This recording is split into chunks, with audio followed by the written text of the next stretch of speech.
Hi everybody, my name is Alisha. In this video, I'm going to look at a very common English writing mistake, an issue related to subject and verb agreement. Let's take a look. Okay, in a lot of basic sentences, this isn't an issue. Subject-verb agreement refers to a problem where the verb in the sentence doesn't match the subject. In a very short sentence, this is typically no problem. For example, I eat or he goes to school. It's pretty easy to match the subject with the verb in these cases. In this lesson, I want to look at some example sentences that feature very, very long subjects or subjects that have some very long descriptors after them. In these cases, we sometimes forget what the actual subject of the sentence is, and our verb therefore matches some other word in the sentence. We don't want to do that. So let's take a look at some examples of what I'm talking about, and then we'll look at how to fix this issue. Okay, I've prepared some example sentences, and all of these example sentences have the error that I'm talking about. They all have a subject-verb agreement problem. So let's take a look at each sentence one by one, and we'll look at how to identify the problem, how to find the problem, and then how to fix it. Okay, so let's take a look at this first sentence here. A class of elementary school kids wearing yellow hats were in the park. Okay, so what is the error here? The error here is that the verb in the sentence, were, does not match the subject. The problem that we see in sentences like these and with mistakes like these is that the verb in the sentence tends to match the noun that it's closest to. In this case, it's very close to this noun here, hats, which is plural. But hats is not actually the subject of the sentence. The subject of the sentence is way back here, class. A class is the subject of the sentence. All of this stuff, elementary school kids wearing yellow hats, this gives us some extra information about the subject. It's not actually the subject itself. So this kind of error is extremely common when we kind of lose track of the subject, as in this sentence. Okay, so how do we even know that this is an issue? Keep an eye out for sentences that have these long descriptors after your subject. In this case, we have this prepositional phrase of elementary school kids, and we have this participle phrase wearing yellow hats here. So how do you fix this? How do you check for this? First, look for your verb. Right here, were in this case. The verb is were.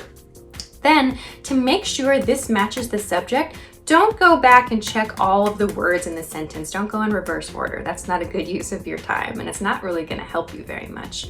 Instead, go back to the beginning of the sentence and look for the first noun there. In this case, the noun is class. Okay, so we have a class and the verb were here. Then try reading the sentence without all of the extra information, without all of the descriptors. The sentence becomes, a class were in the park. We know that that's not true. A class, that's a singular noun. So to fix this, we need to make this were was, just like this.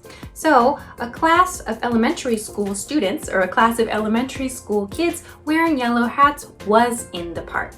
In this sentence, was matches class. Our sentence is therefore correct. Okay, so let's try this same method of identifying and then fixing the problem with the second example sentence. Okay, a pile of books with leather covers and intricate designs were stacked on the shelf. So a pile of books with leather covers and intricate designs were stacked on the shelf. We have exactly the same problem in this sentence. First, the thing we need to do is identify the verb. So were is our verb here. Were stacked, were stacked. So stacked here, yes, we can use stacked as a past tense verb, but in this case, it's telling us something about the condition of the books. So were is our verb here. And then we know we need to go back to our first noun in the sentence. In this case, a pile, a pile. So not books here, but the first noun in the sentence is a pile, a big stack. So like, maybe this is a pile of books if you don't know that word. A pile of books with leather covers and intricate designs. So in this case, we have all of this information to remove. This is the descriptive information about our pile. So we take this out. A pile were stacked on the shelf. This is not grammatically correct, right? Again, a pile is a singular noun, so we need to change our verb to match. In this case, it's were. So were changes to was, and the sentence is correct. The correct sentence is, a pile of books with leather covers and intricate designs was stacked on the shelf. Great, okay, we fixed that.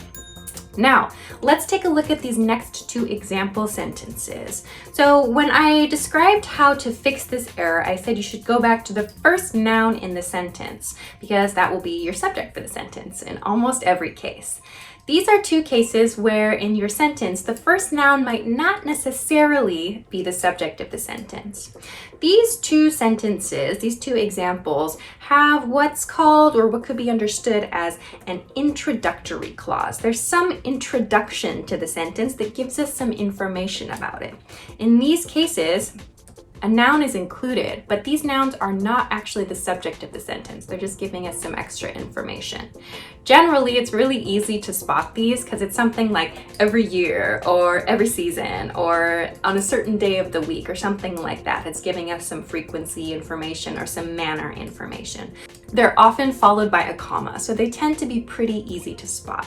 So let's take a look at what to do in situations like these. So again, we look at our sentence to check and see if we have a subject-verb agreement problem.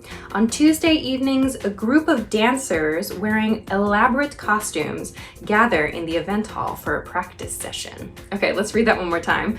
On Tuesday evenings, a group of dancers wearing elaborate costumes gather in the event hall for a practice session. Okay, so once more, to check, we need to first find our verb. In this case, this is our verb, gather. Gather is our verb. Okay, so gather is our verb. Then we need to go back to the first noun in the sentence. In this case, we have this introductory clause on Tuesday evenings. So evening, yes, evenings is plural here, but this is giving us some introductory information. We don't need to pay attention to this. We need to focus on this clause here. A group is the actual subject here. So we need to make sure this matches our verb, gather. So we remove this extra information of dancers wearing elaborate costumes, and the sentence becomes a group gather. This is incorrect, right? So a group gathers in the event hall for a practice session, right? This is the correct sentence. On Tuesday evenings, a group of dancers wearing elaborate costumes gathers in the event hall for a practice session. The sentence is perfect. We fixed this error. Okay, so let's take a look at the final example sentence. This also has an introductory element, and let's again see how we might fix this error. So, in summer, the number of people taking road trips with their families increase a lot. Okay, so step one here is to find the verb, increase, yeah? Increase is our verb for this sentence. Then we need to find our noun, our first noun in the sentence. So we go back to the beginning. We have here in summer. So you might think, okay, well, summer is the first noun, yes, but this comma here gives us a big hint. This is an introductory piece of information. So what's after that? The number. Okay, so here's our subject, the number of people taking road trips. Number and increase therefore need to match. So remove this part of the sentence and it becomes the number increase a lot. This is incorrect, right? We need to make sure this verb matches this subject, so we add s and fix the sentence. Perfect, great. So in summer, the number of people taking road trips with their families increases a lot. Perfect. Okay, great. So now you know how to identify subject-verb agreement errors and you know how to fix them. If you realize you make this mistake a lot, don't worry. This is actually so common that this mistake has its own name. It's called the nearest-noun agreement error. It comes from people wanting to match the verb to the noun that's closest to it. I hope that this video helps you and you keep it in mind the next time you're writing something that includes long descriptions after your nouns. Of course, if you have any questions or comments, or if you want to practice making some example sentences with this information, please feel free to do so in the comment section of this video. Of course, if you like this lesson, please don't forget to give it a thumbs up and subscribe to this channel for more writing, punctuation, and spelling tips. Thanks very much for watching this video, and I will see you again soon. Bye!